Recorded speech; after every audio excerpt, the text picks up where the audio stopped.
Armsad sõbrad, nüüd on meil käsil sefiiri tegu. See on jälle niisugune perenaiste jaoks niisugune maiuspala, et tegelikult inimesed väga armastavad sefiiri. Ma panen siia nüüd suhkru, potti ja kindlasti tuleb see suhkur märjutada ja panemegi ta keema. Minul on niisugune vahva vidin, millega ma saan seda temperatuuri vaadata. Ja teine asi on nüüd munade eraldamine. Nüüd läheb muna valge vahustuma. Tuleb esialgu aeglane kiirus anda ja pärast siis natukese järjest tõstame.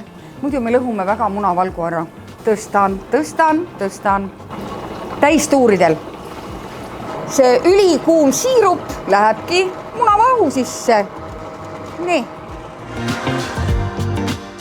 Nii ja meil on imeväel saanud imeline sefiir valmis.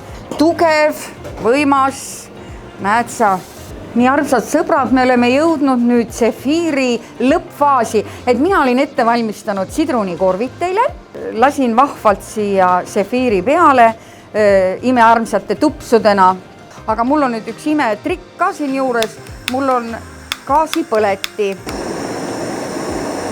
Ja sellega on väga kihvt pealt natukene värvida neid.